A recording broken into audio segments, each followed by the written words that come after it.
I am Rick Nonnenmocher. That's spelled Nonnenmocher.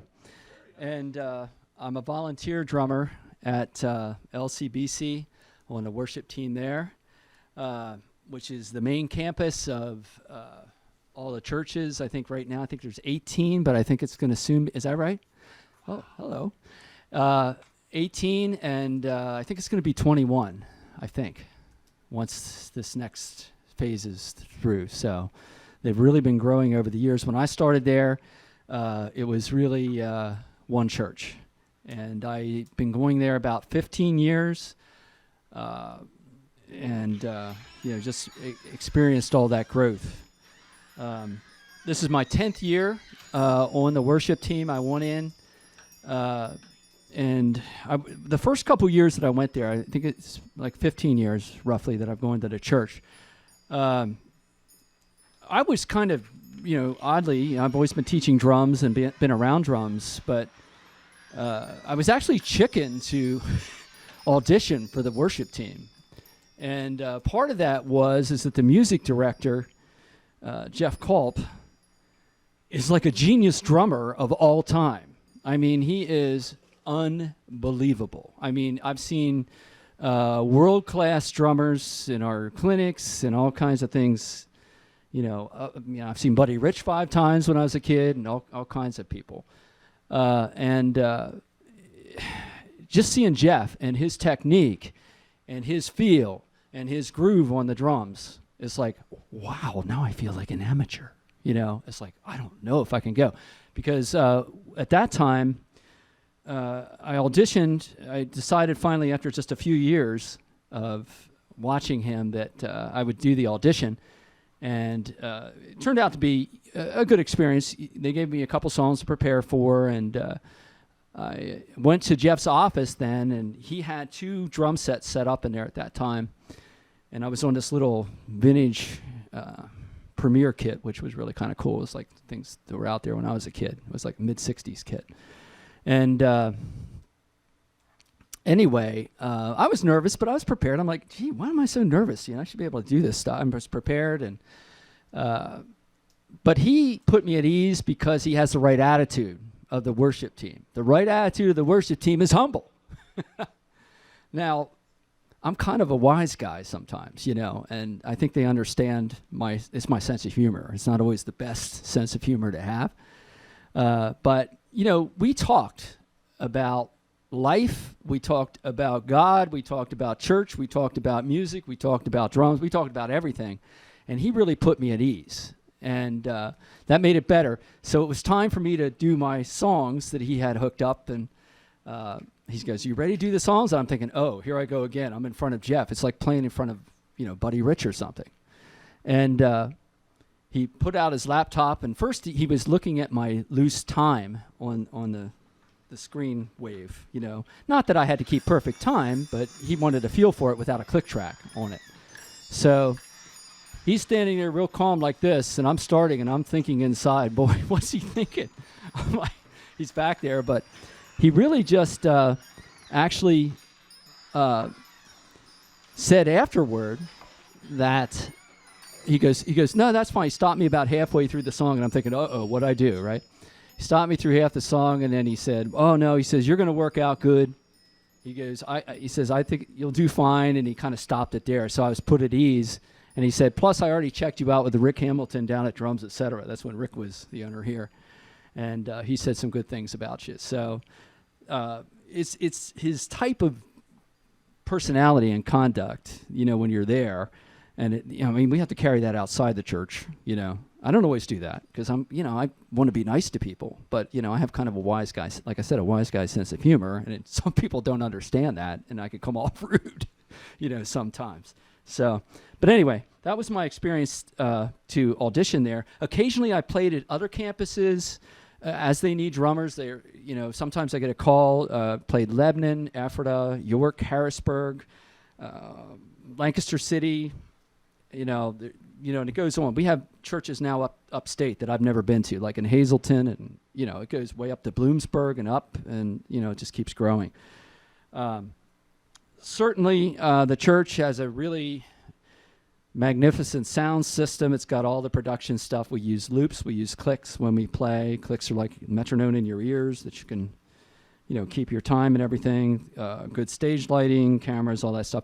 I personally hate the cameras. It's like, get that camera off me. But, they do that for the projection. Hey, oh, you have a camera back there? Okay. I'm coming back there, I swear. Anyway. All right. But anyway, I'm just going to tell you a little bit about my background with drumming, and then I'll get into some of the worship experiences that I've had. So I'm going to take you back in history because I'm an old man here. Didn't think I'd ever be one, but I am. My parents, picture this, it's 1962, and my parents and 3 older brothers are riding to the beach in a 1959 Ford station wagon. If anybody's ever seen one of those things, they're gargantuan. They have the dual headlights. It takes about 20 minutes to walk past the thing. It was canary and white two-tone, and it was raining, and those old cars had these gigantic tempered windshields with the curves, and the windshield wipers just sounded horrible. They were like, whoa, whoa, whoa, whoa. And I'm sitting on the bench between this bench seat between my parents, and my brothers are jumping over the seats, and there's no seat belts, there's something to be said for no safety. You know what I mean? Everybody's such a, you know how it is. I got to be safe all the time, But that was my era. There's no seat belts, metal dash, all that stuff. But I'm sitting between my parents. They're jumping over the seats, raising Cain. But I'm sitting up there hearing that whoomp, whoomp, whoomp, whoomp, and I'm like 3 years old. And it's like, I'm grinding my teeth in rhythm to that whoomp, whoomp. Now, I don't know what teeth I ruined back here. I'm not sure which ones they were, but I'm sure it did damage because I kept grinding my teeth in rhythm for the next 8 years, probably. So I'd be like, whoomp, whoomp, whoomp, whoomp, like playing a rhythm, grinding my teeth. So I realized that maybe I have a little bit of natural rhythm. And I kind of followed that. So I had some kind of a musical inclination, perhaps. Then... I'm not going to take it year by year. I'm just taking you into these early years because they're here. 1963, then, I was coming in my 4th year, and I really became aware of music and song and radio. Everything back then was radio, and top 10 hits and all that stuff. And really the first song on the radio that got my attention was Be My Baby by the Ronettes, and that's be my little baby. I'm not one of the Ronettes, so, Anyway, but the reason I liked that is that Hal Blaine, who was a great session drummer in the 60s and even in the 70s, he's played with everybody and anybody. He even played on the Carpenters records, like, for Karen Carpenter, even though she was a drummer in the early 70s, on tons of hits. Anybody from Simon and Garfunkel, he did those background drums in the distance on Bridge Over Troubled Water, if you remember that song. In the distance on that last verse, I think it is. But that beat went, at the beginning, it went boom, boom, boom, cha, boom, boom, boom, cha. As soon as I heard the sound of those drums, I found that to be really exciting because it was almost like a mini drum solo, and that theme was run throughout the song, too. So that's the first thing that got my attention that year. But another one that got my attention, of course, was a song that I've grown to loathe. And that song is called Wipeout by the Safaris.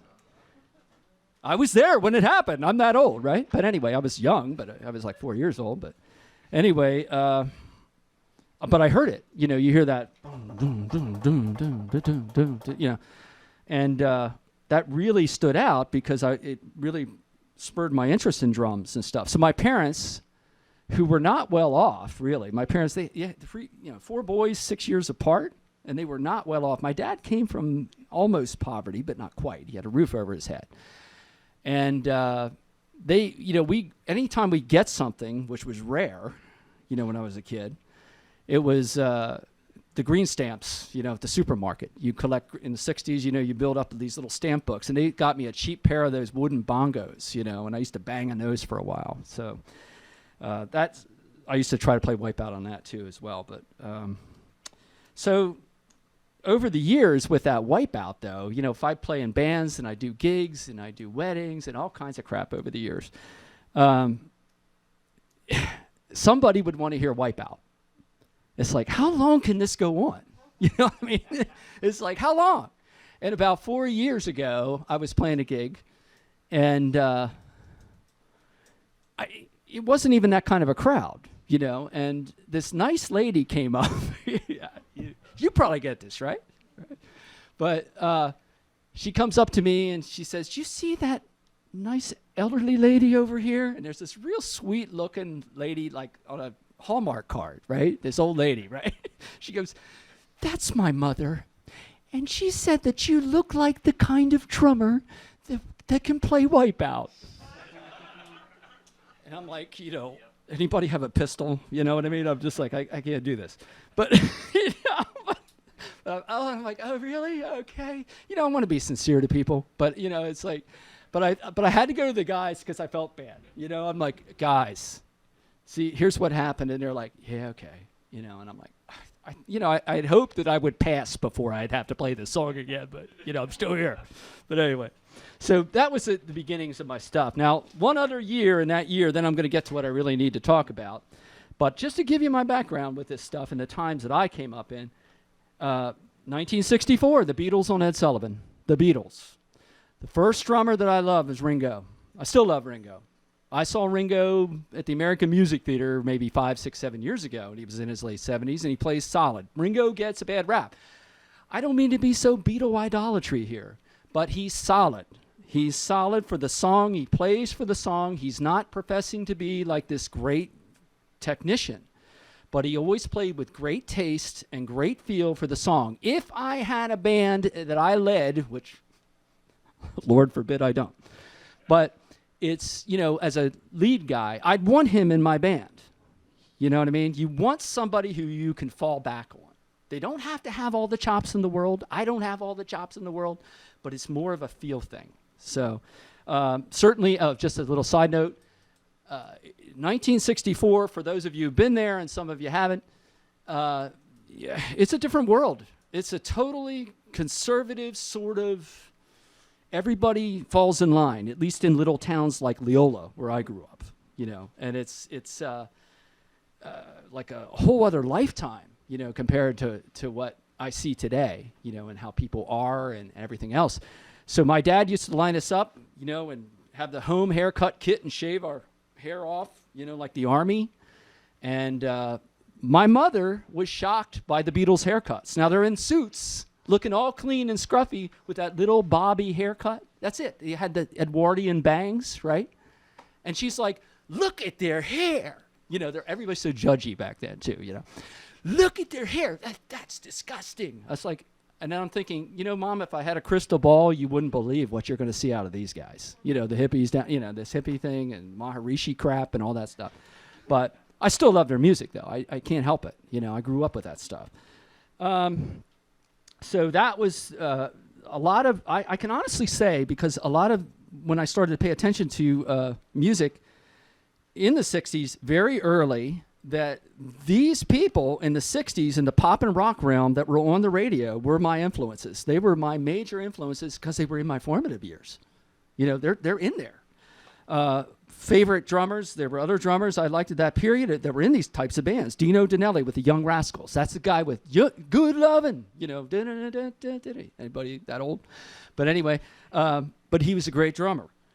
Mitch Mitchell, who was the drummer with Jimi Hendrix. Hendrix gets all the glory of those days, Mr. Guitar, and he was fine. He was certainly innovative. But Mitch Mitchell was a great, he died, but he was a great drummer. And I consider him like an influence.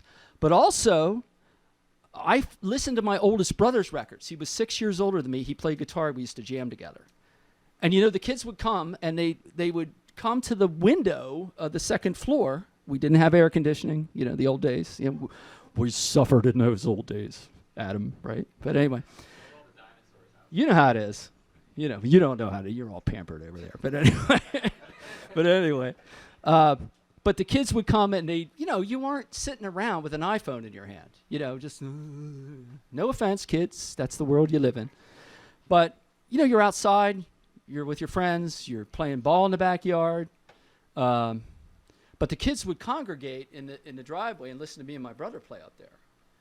And what song did they ask for? go home. No, it wasn't that. But anyway, So the only other influences that I would say that were huge, I would listen to his records, and he would get the little 45s, the singles, the big hole in the middle, for those of you that don't know. And Motown drummers were big time for me too. Because why? They were straight ahead and they were solid. There were 3 major Motown drummers. They aren't documented always on what songs they played on, but there was Benny Benjamin, Pistol Allen, and Uriel Jones. Those guys I listened to a lot because they were another hammering, straightforward, great groove type drummers. And so those are all my influences basically. But we're talking about the worship team and that kind of stuff and being on that and some of my impressions. A lot of this is just my impressions and experiences that I've had, and I'll tell you about these. Today I look at it like, we're fortunate to have contemporary church options, especially for the young drummers coming up. And even some of the middle-aged guys that want to maybe get back into the drums again and kind of left them sit because they're raising a family.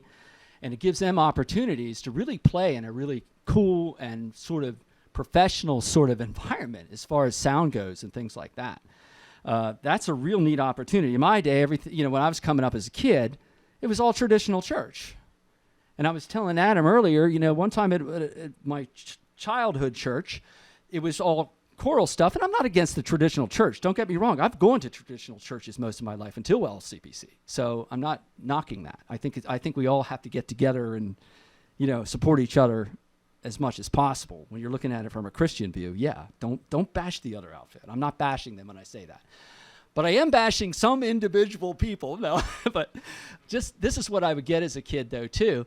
I remember a kid played a violin thing for special music in the church, and it was really great. I like all kinds of music. I like classical. I like jazz. I like all kinds of stuff. And I remember this lady coming over, and she saw us. We were like little toe-headed kids, 4 boys, in their little suits and everything.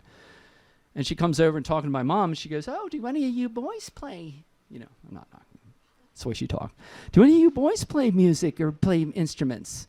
And then my mom pointed to me, and she goes, "Well, he plays the drums." And oh.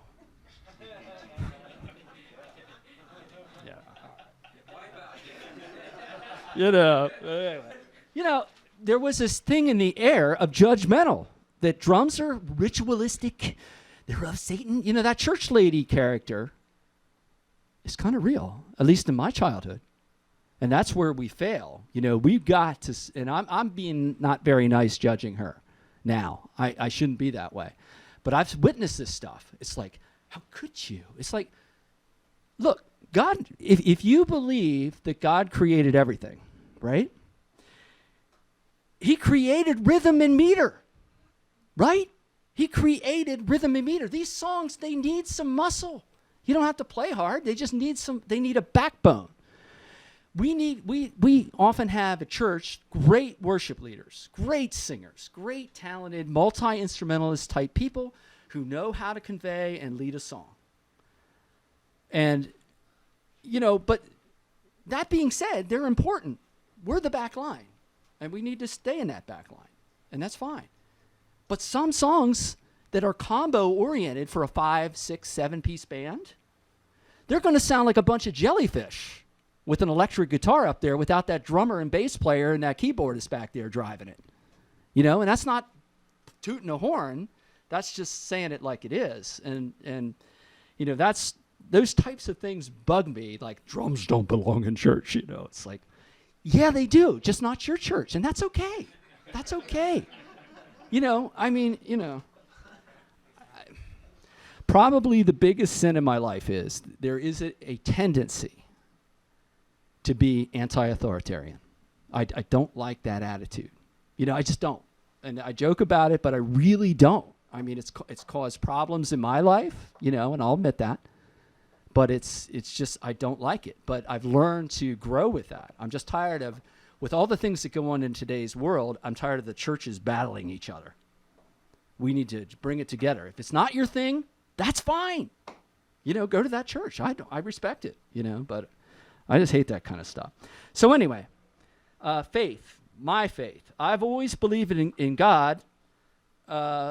basically, I accepted Christ on a 7th grade retreat in 1971.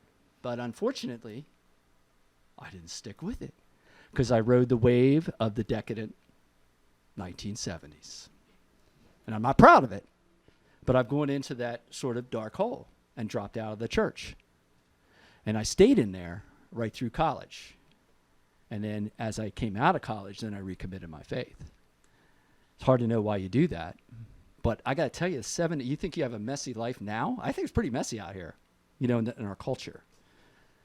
Well, the 70s were decadent. They just were. Everything. The whole culture was. And you fell into that hole if you weren't careful. I was not careful. So, but, Christianity, if you're a Christian, it's not about being perfect. It's really about telling the truth of who you are. And it's not saying, oh, I'm superior to everyone. No, it's I'm worse than you. I'm worse than all of you in this room, probably, in a way. But you need God in your life. I need God in my life to not be that person. So you acknowledge before God that you're a sinner and that you're still going to mess up, but life is a process, and you're going to keep growing towards God, hopefully, keeping that faith. Anyway, I took drum lessons. For me, I took drum lessons for less than a year in my life. But I did that because I would have studied it longer, but I basically taught myself a lot of things, but I needed to read fundamentals, rudiments, real good stuff. But I had a really good teacher for a short time, and he moved away.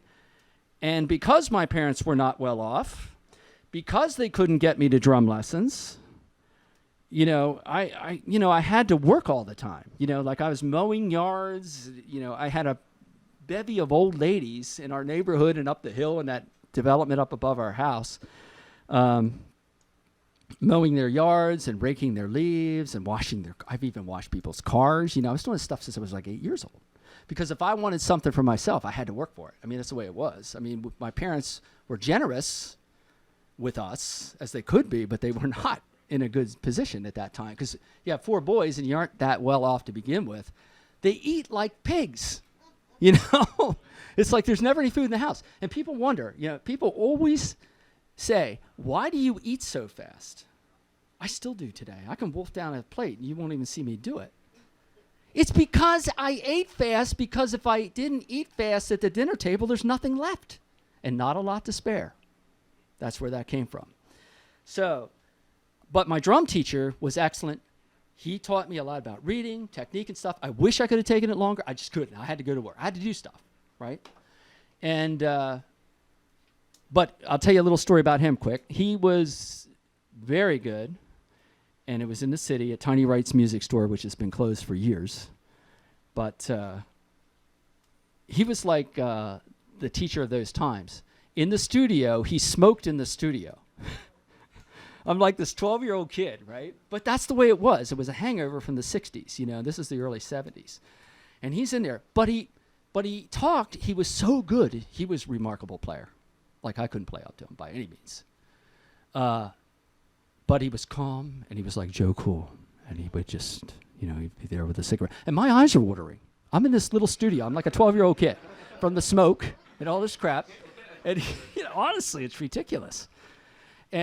But he was great, and he had an ashtray there, and he'd pick it up, and he'd take a puff, and he'd go, take his little puff, and he'd go, Rick, and he'd talk just like this, because he was just too cool to raise his voice, And he'd be like, and he goes, Rick, I'm going to show you this move. He would show me a lot of maneuvers around the kit slowly, and then he'd play them fast for me.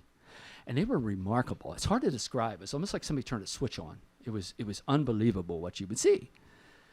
And I'd see it slow, and I couldn't make it out. And he goes, and then he'd play it kind of fast and thing. And I'm so amazed that as a kid, I'm probably around 12, my eyes were watering, like in amazement when he's done. And he stops. And he reaches over for the cigarette out of the ashtray, and I'm still like this, like stunned. Like, wow, that was amazing.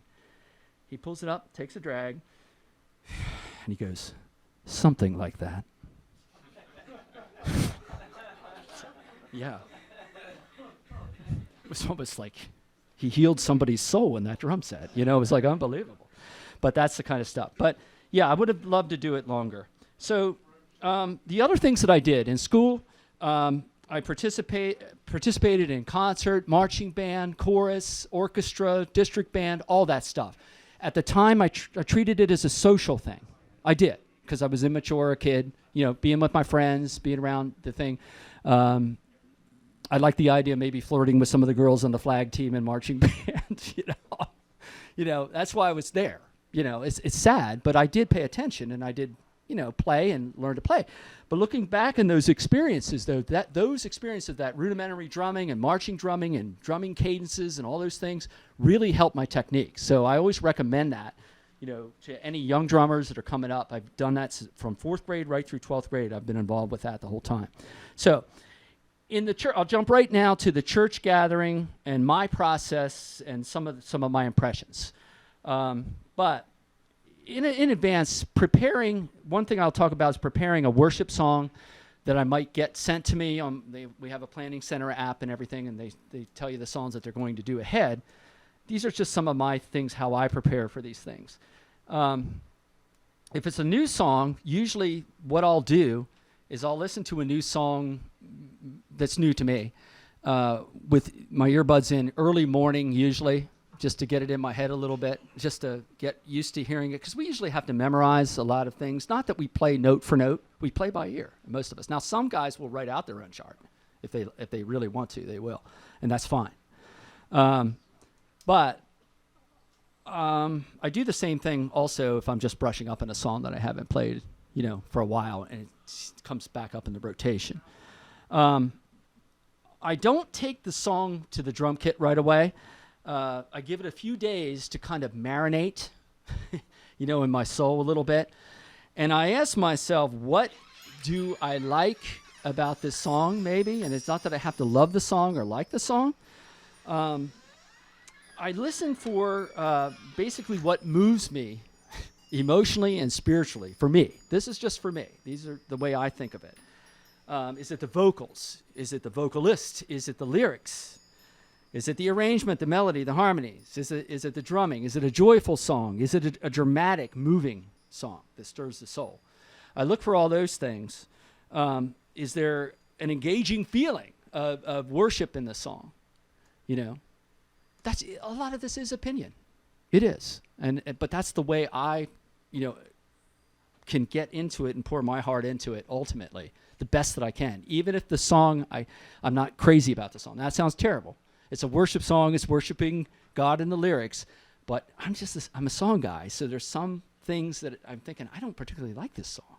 But then I think, but it's not about me. You know, that's the thing. That's what you have to do in the worship team. It's not about me, because musicians are really, like a lot of musician types are really opinionated. You know, I know everything there is to know about music and you can't tell me. You know, all this crap. And I'm guilty of it too, you know, a little bit, sure. But you need to look at what you're doing in the worship experience. What are you doing? Number one, you're worshiping God. Number two, you're playing well to honor God as a unit, as a group. And number three, you're engaging people to worship God through song and encouraging them to sing, whether it's joyful, lifting up others, you're moving them towards God. And it's kind of amazing, because from my perspective, when I was complaining about, you know, that nice old lady looking at me like I'm a little junior hedonist of some kind, you know, because I play the drums, it's interesting. You take that drum into the worship team, you take it in and you bring in your heart and soul and you mean it. You know, you actually are doing a ministry, even though you're still doing some of the things you love, because you're trying to lift up God, others, and the people that are singing in the congregation, that kind of stuff. So that part, it can really be a beautiful thing. I mean, you know, sometimes I get a little bit choky. I do, a little bit. Some of the people in the front at church tend to be the most enthusiastic at LCBC. It's kind of big there. And plus, I can't see very well, so it's kind of like when they darken out the congregation area, this lights in the front. You can see the first few rows. And, sometimes you see people on a dramatic song, like I could actually see tears in their eyes, and I get choked up when I hear that. Or I see that, and it's like, and then some are waving. But then, at the same time, and it's not that the people are bad. Here I am judging them again. I don't mean to do that. But you get the typical, and I'm guilty of this sometimes, and I'm not prejudiced against Lancaster, but, you get that Lancaster worshiper, and they kind of, they're like this in the morning at the 9 o'clock service, it's a little early for them, and they're like, oh, Lord, I love you, Lord. And it's like, okay, come on. And I'm thinking while I'm playing, and then sometimes that makes me increase my volume on the drums, like there's builds, there's these dramatic builds that move me normally. It's in a great moment in the song. And they often do those 8-note builds that kind of, and I'm like, sir, you in seat number 3 over there, take this. But anyway, but it's terrible. But no, but I mean it in a good way, and I get it because, not everybody's like a music fanatic. They appreciate the music. I think at all churches, if they go to church, they do appreciate what people do. It's not about us being appreciated. It's more that you want them to be engaged and appreciate, God through song. You want them to appreciate it. It's not about them appreciating you. It's not about us. And I know sometimes, like when you're in a place like LCBC, it looks like, and we get a lot of that too. Oh, it's the big show. It's the big, And I'll give you my impression of LCBC the first time I went in there. The thing that got me was I was blown away by the musicians when I heard them come out. I was like, wow. And like Matt Goss, who, was leading, he's like the Elvis Presley of worship leaders, kind of that power, but humble, not forceful, And the sound of his voice really pulled me in because he's a natural singer, and he's a great instrumental person, and he really moved me. And then, of course, seeing Jeff Call was drumming a lot in those days, a lot more. And but I did not like. I love the big bash and sound. I'm like, wow, this is because I never felt free. We used to do at one of our churches little side things, with drums or something, and, but it was always like shh, play it down, come on.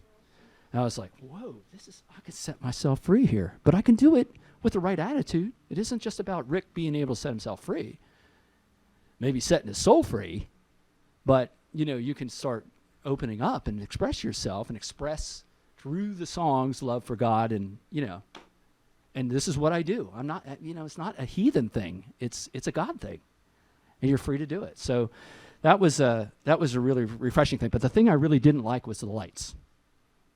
The lights. They had these sort of psychedelic lights. I'm like, okay, is this the Byrds up here, or is this the Beatles? I mean, who is this?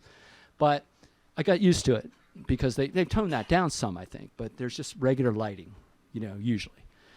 I don't like the camera on me, coming for me. Sometimes they have a roaming camera guy. And I don't want to be on the camera. First of all, I glow in the dark. Look at this look. I mean, come on. That white head, it's like, let's help the poor old guy up to the drum kit, right? Right, that's what it's like. But it's like, I don't like that. But I know what they're saying in the production room without thinking about it. Like they try to make it produced because you go up in the screens. There's like 3 big screens up there. And when I go to a bridge, often some of the bridges in these songs have like a tom-tom thing, like a boom, that builds back up and it goes back into a regular beat, like for the last chorus.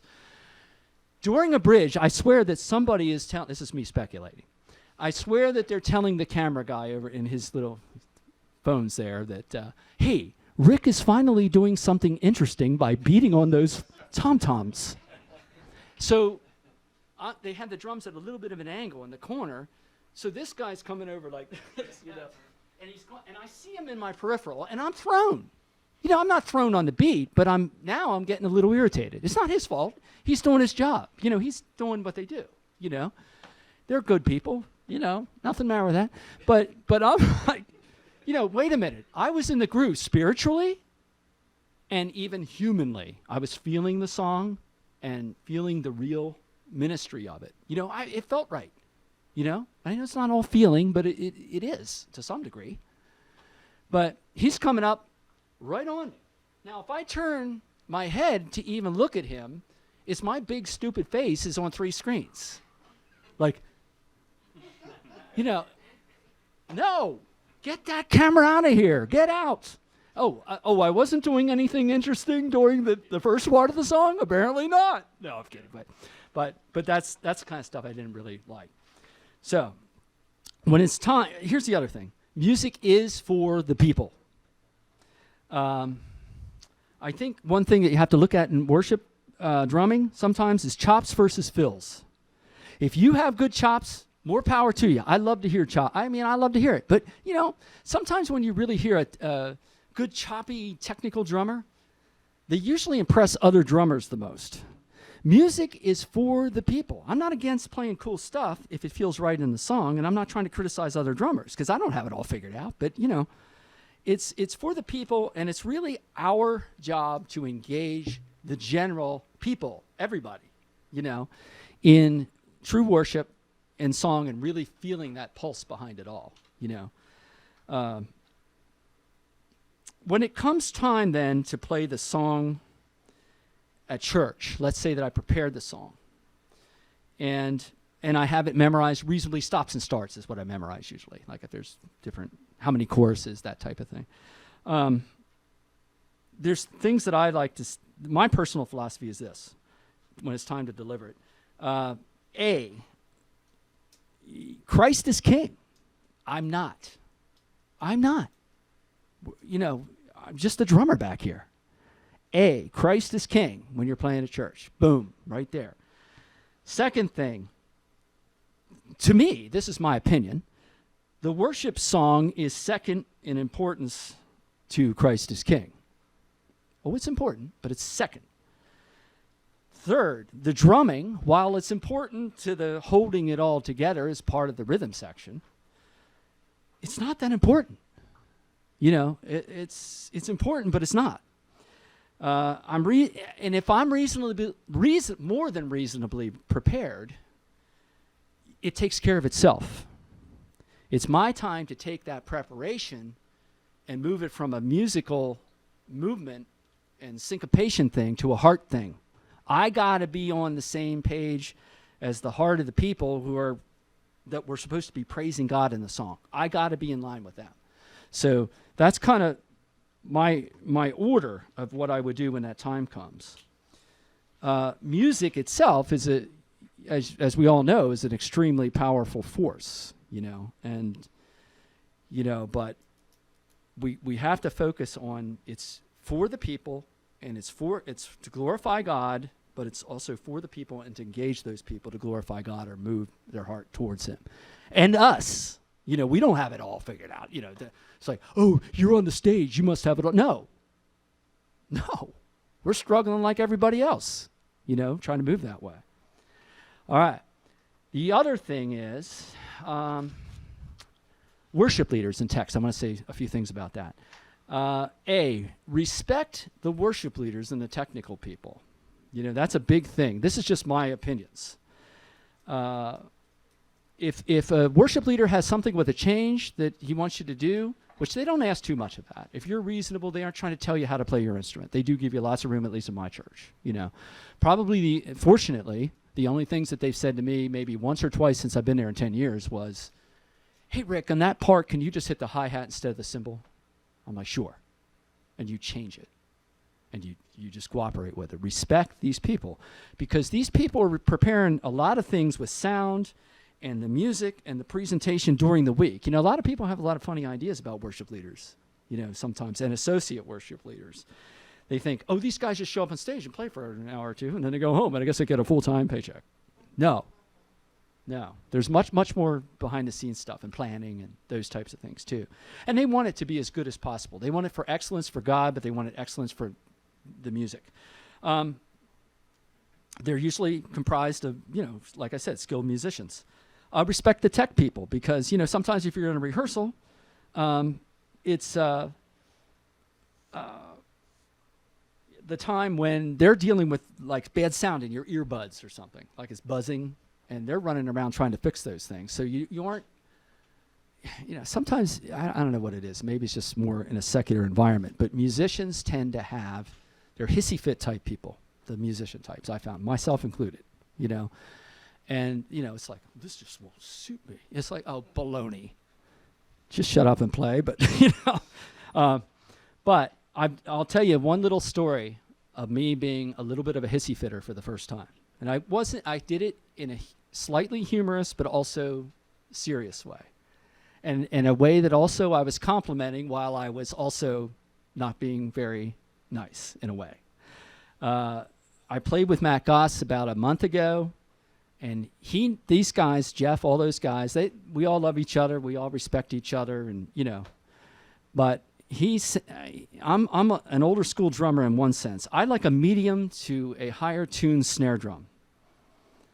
That when you go from the tom-toms and stuff, and you open up to that last chorus, it's like bam.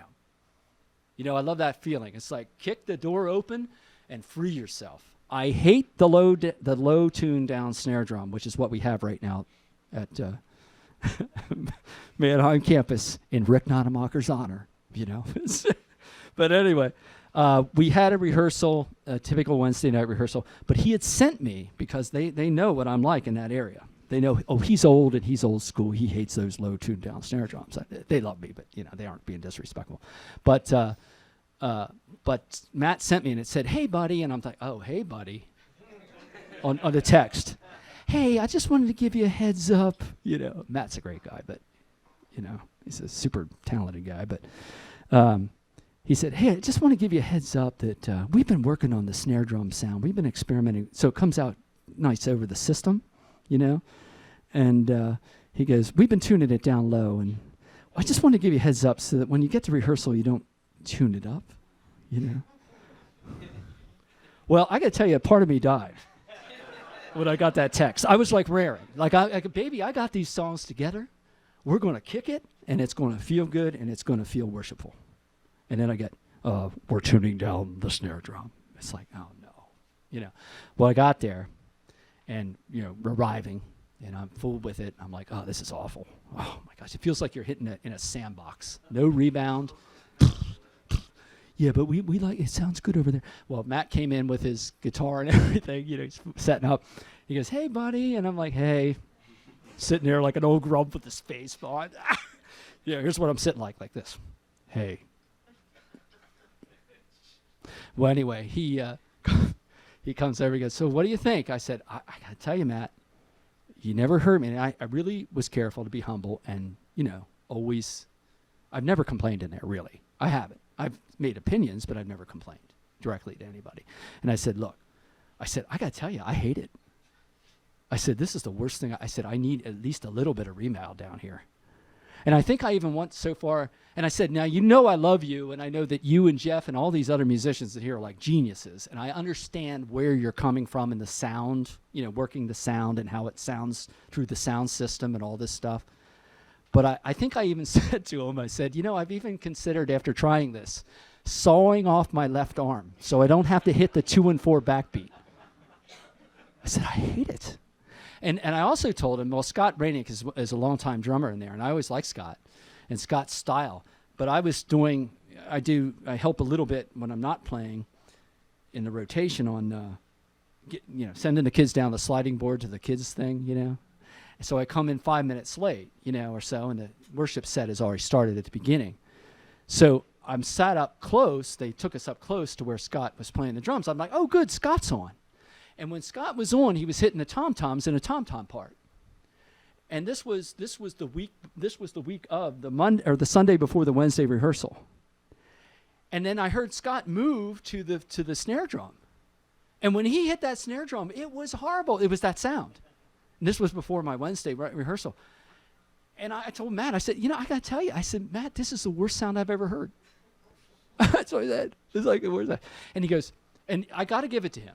He reins himself in, and conducts himself right.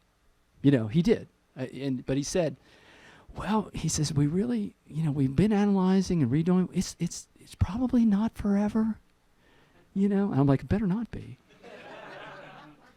at this age, I'm here at the sands of time here. I may not have much time left anyway, but it's kind of like, yeah, okay. So I put up with it, but it was horrifying. And then I played that week, and I groaned every time I had to hit that snare drum. That's the worst feeling. What's that like? I wanted to tell him, how about we take off your low E string and your B string on that guitar, and then we'll see how you do. Huh? No, but see, that's the wrong attitude. But again, musicians, most do. They have opinions, and they get all hissy. But but it's just how you feel about music, because there's so much opinion and subjective, views on how you do stuff. So basically, the only other things I wanted to say was mistakes. How much time do I have? Am I out? Yeah, basically. Okay. I'm gonna tell. Can I tell one more thing? I think everyone's staying for all of them, right? So. Okay, I'll say one more thing. Yeah, you're good. You will make mistakes, and I'll tell you it's just a funny story about one of my mistakes. And it was a big mistake, but no one, at least in the congregation, probably knew. But several years back, Matt was on, and Jonathan McCarthy, who's our regular worship leader, was on. Both of those guys were on, so the two heavies are up front. I don't think of them as heavies, but they're nice guys. They don't walk like that. But we were playing, I think the song was Your Love Never Fails. So this was a while ago. And the way we played it, I don't know if the original was like that or not. It has like maybe a 16-bar intro, like a big instrumental straight 4, 2 and 4 sort of thing. So when we got to that song, because I knew the song really well at the time, we have mixers by our drums, so the Avion mixers and stuff where you can mix the drum kit, and you can turn down the vocalist, you can turn anything up, you can turn your click up, all that stuff. But anyway, I turned everybody way down, and because I thought, well, I know the song well, and I just don't need all this noise in my head, right? And they started the song, and well, it was before the song. We finished the last song, and I already had that set that way. So we start this. We end the last song, and I'm rolling on the cymbal like that, shh, the swish at the end. And I put my head down because I'm looking at my drumsticks. Sometimes I inspect my drumsticks because I hit a backbeat really hard, and sometimes I crack the stick. Like a real good slam, and I don't want it to develop. So I'm kind of looking down. I'm like, shh, and I'm looking down like this, like a sleepy old man at the drums. I'm just like, look like this. We put a tag on the end of the song. I put my notes normally. There's like 4 or 5 songs. I put them right by the hi-hat at my feet with a yellow marker, so it's lit up when the stage gets dark or something, right? I can see it. And I know that sounds like you can't memorize that you have 4 songs to play or 3 songs. No, you're in the middle of the song that you're in. You're worshiping if you're playing it right. And I like to sing along when I play. I like to be so prepared that I'm singing along, wailing, right? It's a great feeling. It just lifts things. And turns out that they put a tag in, just meaning that they'll repeat maybe a chorus quietly with a guitar, to extend into the next song. So I'm waiting and I wasn't involved in that tag. So I ended the song, and I'm looking down at my stick, and I'm like this, and I'm still daydreaming. And you know what? I was getting very entitled old man. By the way, I might be the oldest drummer on the campus, of all the campuses. It's very possible. It's not a very honorable position to be in, but anyway. I'm not in that part. So I'm not really paying attention, but I'm thinking to myself, okay, kids, I'm looking down at this tag. I wrote tag on my notes. I'm like, okay, kids, and I'm calling them kids in my mind. And any time now, you might want to do that tag, You might want to do it. I put my head up, and the entire auditorium is dead quiet. And this is before COVID. So that auditorium is full. It's 2,200 seats. It was almost full back then. 2,200 people almost. And it's dead quiet. And I'm looking like, what happened? Is this a dream? I'm up here and there's these weird lights and all this stuff going on. You can lose your place. You can lose it. The whole band is turning around looking at me. They're frozen. And Matt Goss actually looked mad. You know, I'm like, I hate to make him mad. You know what I mean? Because he's like the king, you know. But, I don't mean that. But he's like looking over, and he's like, I'm like, what? And he goes up to the microphone, and I'm still in shock. I'm like, what happened? What's going on? You know what? And he goes, 1, 2, 3, 4. And see, when you hear a countdown, a drummer will automatically come in, right? But because I was still in shock, I'm not paying attention to coming in, but I came in. But the beat is like a typical, like a, that type of thing. Because I was in shock, I came in halftime. I'm like, what's going on? And then my mix, because I was in such shock at what happened, I'm like, what's going on? Is this a prank? Like, am I on candid camera? Like, you're trying to shock me? Like, what happened, right? And because I was in such shock, I'm like, what song is this? Because my mix was down. You know what my mix sounded like? And I knew it well. It sounded like somebody dragging cans behind their Just Married bumper. That's what the band sounded like. Because I thought, I know this so well. I don't need it. I'm like, what song is it? What's he doing? Until the singing came in. But during this time, Matt and Jonathan are on their guitars, and they're in front of me, several feet in front of me. And during that 16-note thing, they think that I have control of the song somewhat, even though he counted it in. Why? I was supposed to push the button at that time. They didn't pre-program them that day. I was supposed to push it, but I read there was another tag, and my eyes skipped the tagline in my notes. So I had the wrong tag time. And they were waiting for me to push it. And they're like, did he die back there? Can somebody check him? The doctor's coming back with a stethoscope, all that crap. But it was like, wow, this is horrifying. But during that time, they're up there playing, and they're doing that instrumental, and that 16 bars. So first Jonathan turns around, and of course there's cameras. So he doesn't even be seen on the camera. He's going like this. He turns around to me like this, and I'm just playing like in a stellar, like a halftime, and he's going like this, like. Then he goes back up. And there's still another 8 bars or so. So then Matt turns around.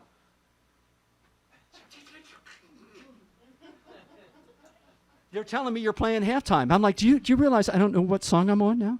I don't know what happened here, but you just keep your cool. So those types of things happen. They have a name for it in there, their name. They call it a stinger. Things happen. But, so you will make mistakes. I would really just close with, since I got to cut this off now. I talked too much, didn't I? When volunteering on a worship team, remind yourself, we've already said this. It's not about me. God has the loudest voice in the room. You may play loud drums. You may play them well. But God has the loudest voice in the room, ultimately, when you're there. You really have to bring that. You have to bring it. It's about making quality music to praise God and move people towards Him, and even worship yourself. I mean, sing along if you can. Let the leaders lead. They work on the music and all the other stuff throughout the week. It's a privilege to be part of a high-quality worship team. It is. And I kind of made little notes to myself. I said that. It's a privilege to be part of a quality-minded worship team, and I have in a semicolon, shut your mouth. It really is. Now, I'm not the big expert on worship drumming. The things I talked about today are my philosophies and approaches to what I do. If you're a drummer or you play another instrument, you have your own unique life experiences, music experiences that you can, bring to a worship team. And I'm saying if you're even thinking of one, I highly recommend it.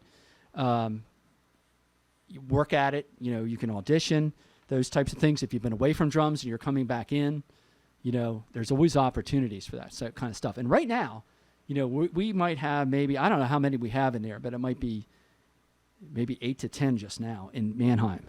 And sometimes it's a little less than that because the COVID thing really blew people back. So, they have to, I'm playing a little more often than what I was. So, and getting called from other campuses who need drummers for that weekend. So there is a need, and it's a really neat way to go. So when I was talking about the heathen thing, how drums are heathenistic and ritualistic and some of these attitudes, in the old days that I grew up with, I'll just end it with thing that I looked up, and the ancient Israelites, they usually played cymbals to the songs. There isn't really mentions of direct drums, I don't believe, in the Bible, other than maybe something that's like a tambourine type thing or castanets. There's, lyres and harps and that type of a thing. But the cymbals were usually used as a timekeeper, and they did put the straps on them, but the cymbals were only like those little things with a big bell on them, like this, and they would just, crash the cymbals in time. So when it comes to that, I mean, they aren't the drums, but they're still percussion that are part of the drums. So I just wanted to end it in a simple Psalm 150, verses 5 and 6 in there. And it says, praise him with loud cymbals. And it says, praise him with clashing cymbals. Some people don't like my cymbal work at church, by the way. But let everything that has breath praise the Lord. Praise the Lord. So that's it. All right.